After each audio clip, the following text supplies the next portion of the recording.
Hey you guys, what's up? It is Coach Nye with Storytime with Nye.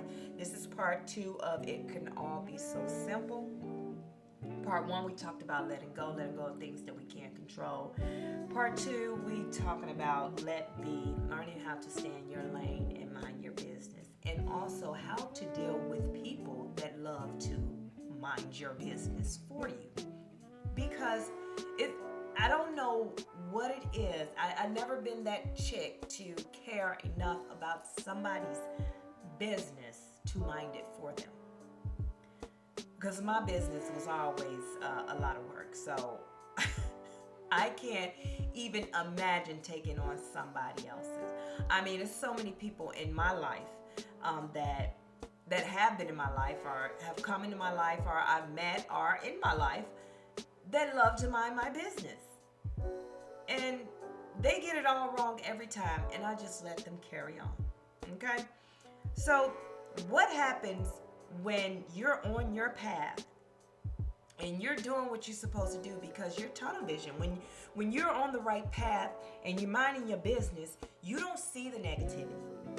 You don't see any of that. You're not going to stumble because you already have your goal set of where you're going. But the enemy will always bring that one person that's there to mind your business for you, create their own narrative about what your life is and how it came about and why you're doing the things that you need to do. And 9 times out of 10, it's a lie. Probably 10 times out of 10, it's a lie. It's something that they created to make themselves feel good because they can't figure out what you got going on because you're minding your business. So they create an illusion and then they spread that gossip. And people that believe it is because they want to believe something. It's always, I don't know why this is, but it's always fun to believe the lie than to believe the truth. People love to believe the lie instead of believing the truth. I'm more of a truth seeker. Don't come to me with nonsense because I want to know where you got it from. Because I'm going to call you out. That's how I am. But everyone is not like that. So how do you deal with people like that? How do you deal with people that love to mind your business? Okay? So I'll give you me. Well, for me, I learned to allow people to be people. I learned to, once you show me who you are, I believe you.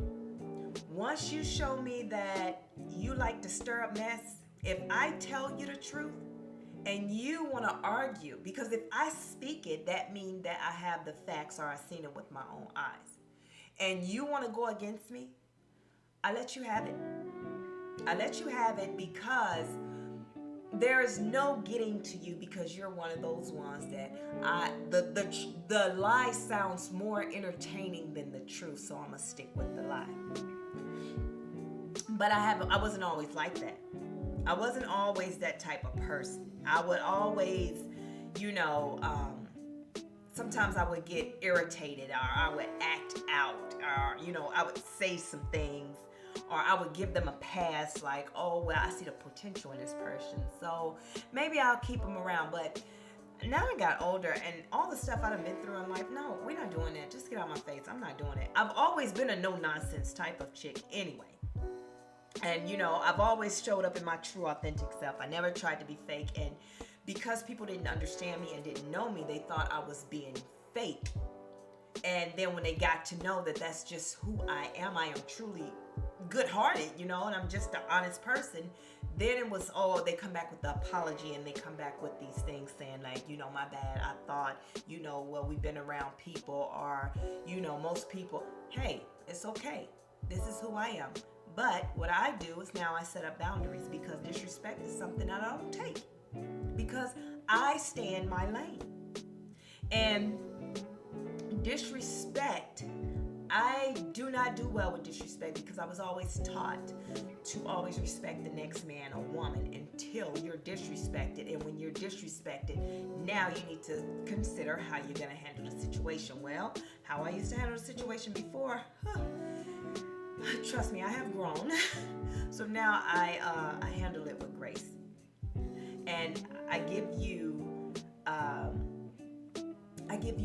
pass, but I give you a pass with boundaries, because I'm gonna nip it in the bud, and it's no hard feelings, but that's just it. You will never be able to have a conversation with me ever again. I don't, that's just me. You can do it in any kind of way you want to do it. I've gotten older, and I learned how to, in situations that's negative, I learned to transmute them into a positive outcome, because I don't like the arguing. I don't like to fight. I just don't like the high pitchedness. My voice get raspy. I don't like it. It's very unattractive to see two women, or a woman and a man, just arguing or just going back and forth. Is very unattractive, and I don't like it.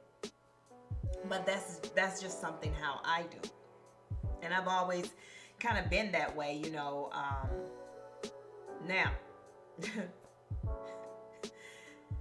it was moments in my life that I would go head to toe with you.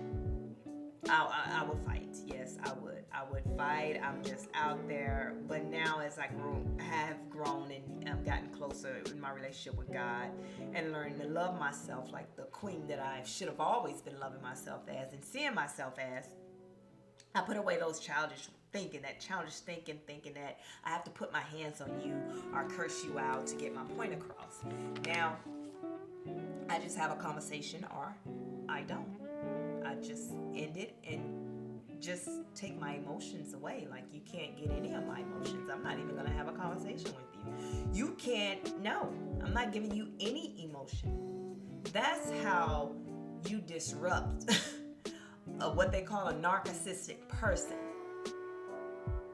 You stop talking, and don't give no emotions. Going about your business, because you're minding your business. They chose to come mind your business for you, right? And also too, with that, I also learned that I had to think about my children, how my actions could affect my children, the family business, our finances, and other things, other actions that started to come, it caused me to stop being so aggressive. I became less aggressive till I got to the point that I learned how to deal with people with love, and that being my natural reaction. So during your self-love journey, you have to let go of what people think and say about you. As we discussed in part 1, people will do anything to pull you off a high horse that they put you on in their creative, negative mental space, in their mind, because you run rent-free in their mind. And if you don't think you do, trust me, when you're minding your business, you run rent-free in someone else's mind, because they cannot figure out what's going on with you. And so they put you on this high horse, and then they tear you down or create these false narratives and different things to make themselves feel good, so they can come around you. It makes them feel better so they can come around you. I mean, I always thought that was just so dumb. I mean, if that person irritates you so bad, you should not want to be around them, especially when they're minding their own business, right? So when you're starting to heal, you have to learn to protect your energy at all times. For me, no matter if I talk to a person, don't talk to a person, as we talked about, they run, you run rent free in their mind, and that's fine. The whole time while people are attacking me because I'm minding my business, I'm having more conversation with God, trying to figure out what's the next step. Asking God, like, what does the right next step look like, God? I'm waiting on Him versus waiting on the enemy to disrupt my path. So I walk in my path and stand in my lane that God, listen, walking in the path and stand on my lane that God created for me. God created for me. People, once again, the ones that like to mind your business, they would always say things like, well, if it was me, I would have done this. You should have did this. I'd have done this. And, my reaction used to be reckless. And what I mean by reckless is I would come up off my path to follow their path. And then I'm left out in the wilderness trying to navigate back to my path because they left me. And the reason why they left me, because they're on their path. And they know how to navigate in this wilderness because it's their path. So they left me because I don't know. This is not my lane. So yes, everything that I'm trying to build now is failing because this is not my path. I don't know. This is unfamiliar to me. This is not my territory. So then it would push me back a couple of years because I'm stuck. I'm stuck in a cycle and I don't know how to get out of it until I finally get to the point like, you know what, I surrender and God helped guide me back. But look where I could have been 2 years, 3 years from now if I would have just stayed on my path. And that's the most important thing, staying in your lane. The enemy job is to destroy and disrupt everything. His whole job is just to disrupt us. Anything that we have, that God have for us, the enemy is going to disrupt it and try and pull us off that path. But you have to learn to stay in your lane. If people want to mind your business for you, let them. You're not in control of what they do. What you do is you do what God tells you to do and let him shine through you. Let him show you off. You don't show yourself off. Let him show you off. Because those same people that's standing down there looking up at you now while you're feasting at your table, they're either going to, and some may even come to you and say, well, how you doing? Because I want to learn and be genuine. And some are still just going to create a negative narrative about you, and that's okay. But you don't come off your throne to get down there to address them, to explain to them how you got where you needed to get, and how did you do it? That's not your job. Your job is to heal, do what you're supposed to do, carry on with your mission, and let God do the rest. So we're going to close out here. And if you haven't purchased your Trinity Walk to Self-Love journal, please use the link and get your journal. And if you're new to this platform, this is your first time tuning in, thank you so much. I ask that you continue to follow and share. And for the ones that's been following and sharing, thank you so much for tuning in. I ask that you continue to follow and share as well, okay?